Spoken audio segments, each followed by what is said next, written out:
Dalam video ini, kami akan membahas tentang beberapa materi cross-cultural understanding meliputi Hofstede Cultural Dimension, teori intercultural communication yang dibawa oleh Edward T. Hall, dan hubungannya pada festival yang akan kami jelaskan, teori di mana dimensi budaya Hofstede adalah kerangka kerja untuk komunikasi lintas budaya yang dikembangkan oleh George Hofstede. Ini menunjukkan efek budaya masyarakat pada nilai-nilai anggotanya dan bagaimana nilai-nilai ini berhubungan dengan perilaku menggunakan struktur yang berasal dari analisis faktor. George Hofstede dalam penelitiannya berhasil mengidentifikasi 6 model karakteristik untuk mengukur budaya dalam masyarakat lintas negara. Komunikasi lintas budaya mengacu pada komunikasi efektif antara orang atau pekerja atau klien dari latar belakang budaya yang berbeda, termasuk mengelola pola pikir dalam komunikasi nonverbal.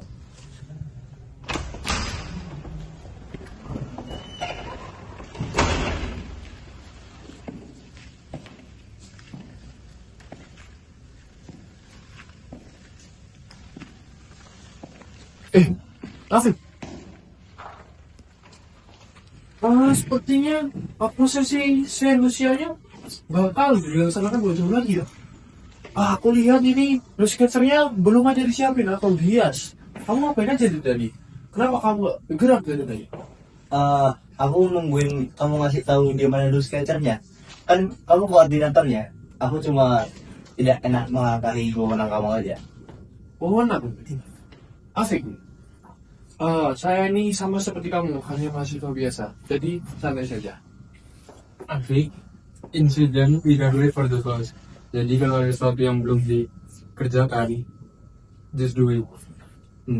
I know Alfi. Tapi kayak kan kalau di negara kita kan kita harus menghargai posisi pemimpin. Aku cuma nggak enak aja kalau menambahi wewenang mereka.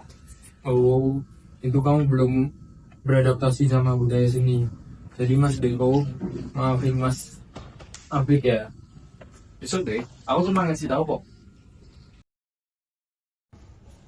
Let's break this down. Kami menemukan perbedaan power distance index pada scene ini, yang mana indeks secara kekuasaan didefinisikan sebagai sejauh mana anggota organisasi dan institusi seperti keluarga yang kurang berkuasa menerima dan mengharapkan bahwa kekuasaan didistribusikan secara tidak sama. Swedia memiliki power distance yang sangat rendah dengan skor 31, sedangkan Indonesia memiliki skor yang jauh lebih tinggi, yaitu 78. Deko sebagai orang Swedia mengharapkan equality. Dia ingin Afik menjadi partner yang setara, tapi Afik mempraktikkan budaya hormat pada senior atau jabatan di atasnya, yang fenomena hierarki sudah menjadi hal yang lumrah di Indonesia.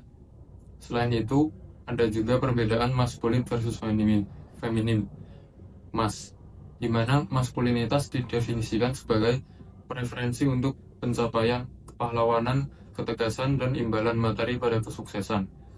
Lawannya mewakili preferensi untuk kerjasama, kesederhanaan, dan kualitas hidup. Swedia menganut feminim culture. Ini berarti mereka menghargai konsensus dan kualitas hidup daripada menjadi pahlawan. Deko tidak berusaha menjadi alpha male. Sementara itu, Afik bingung dengan kurangnya perintah yang jelas ini, yang berkaitan dengan penghindaran ketidakpastian.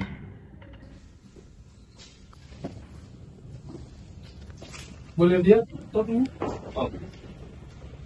Topinya kecil aja, sama jelek juga. Kita nggak bisa pakai ini. Kamu harus bikin lagi mas. Kecil dan nilai juga ya? Ya nanti saya ganti ya. Kamu kalau bisa ngomongnya baik-baik aja ke akunya. Karena banyak orang di sini, aku gak enak aja. Aku cuma bilang jujur kok. Kalau salah aku bilang salah, kalau benar coba kok. Jangan dibawa hati aja. Kamu mesti kaget ya, Afik. Di sini orangnya cuma 10 doang. Kalau saya digagal nih, jangan Deko. Nah, itu tahu. Hal ini adalah membandingkan high and low context. Menurut Hal, Deko adalah low context, fokus pada objek dan pekerjaan. Sebaliknya, Afik yang seorang high context berfokus pada hubungan harmonis antara rekan kerja dan menjaga citra. Bagi Afik, Sebagai orang Indonesia, kritik di publik secara langsung sangat terasa seperti serangan pribadi. Sementara bagi Deco, itu adalah hal yang standar dan biasa terjadi di Swedia.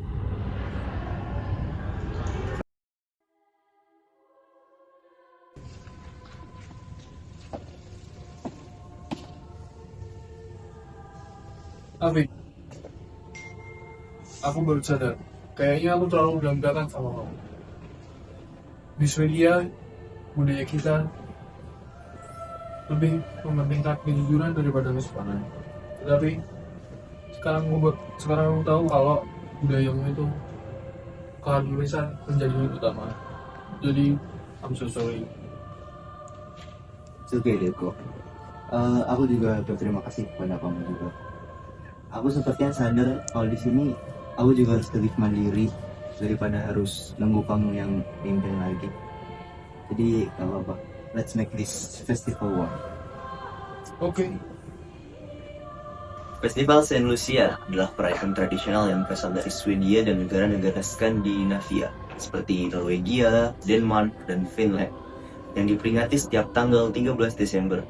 Festival ini didedikasikan untuk Santa Lucia, seorang martir Kristen yang melambangkan cahaya, harapan, dan kebaikan. Perayaan ini memiliki makna khusus karena berlangsung pada musim dingin. Pada siang hari sangat pendek dan malam terasa lebih panjang, sehingga kehadiran cahaya menjadi simbol yang sangat penting bagi masyarakat. Dalam festival ini biasanya diadakan prosesi yang melibatkan anak-anak dan remaja yang mengenakan pakaian putih sebagai lambang kesucian. Seorang gadis dipilih untuk berperan sebagai Saint Lucia dan mengenakan mahkota berisi lilin di kepalanya. Sementara peserta lain membawa lilin di tangan mereka. Prosesi ini diiringi nyanyian lagu tradisional Saint Lucia yang lembut dan penuh makna. Selain itu, festival ini juga sering disertai dengan pembagian makanan khas seperti roti saffron dan kue jahe. Festival Saint Lucia tidak hanya menjadi perayaan budaya dan keagamaan, tapi juga sarana untuk menanamkan nilai kepedulian, kebersamaan, dan pengharapan akan datangnya cahaya dalam kehidupan manusia.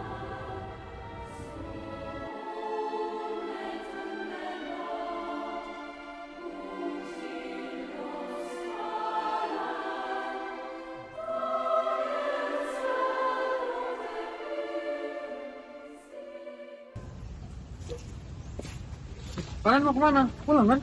Asalnya udah selesai loh. Kita habisnya mau makan. Kalian mau makan ini, ngerayain acara kita yang ini bareng sama mahasiswa yang Asia gitu. Mau ikut nggak? Oh, akhirnya enggak deh. Soalnya aku udah ada planning yang lain. Kita kan udah bikin acara ini seharian, udah untuk exam. Jadi kayaknya aku habis ini mau pulang aja, mau lanjutin aktivitasku kayak baca buku atau ngapin dan lain-lain. Individualism versus collectivism atau IDV adalah teori Hofstede yang paling menonjol di sini. Indeks ini mengeksplorasi tingkat integrasi individu ke dalam kelompok dalam suatu masyarakat. Afik dan Alfie menunjukkan ciri khas budaya kolektivism yang umum di Indonesia.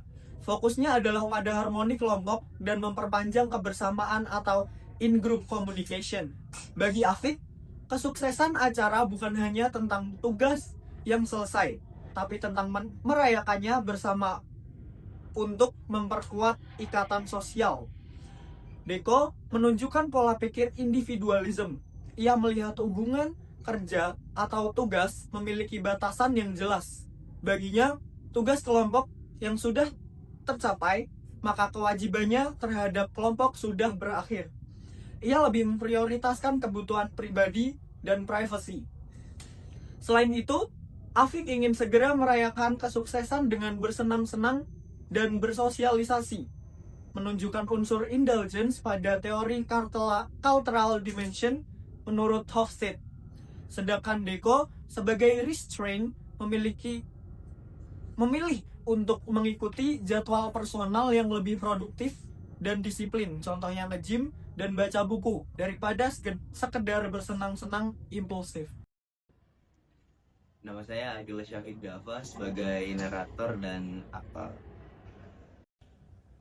Nama saya Alfian Reva Putra, saya sebagai aktor dan narator. Nama saya Diego Arkanabel. Dari sini saya sebagai narator dan juga aktor. Nama saya Hafiz Ahmad Zaki. Di sini saya sebagai narator, kameramen, dan juga editor. Perkenalkan, saya Syahrizal Alabid di sini sebagai skripter, narator, dan konseptor.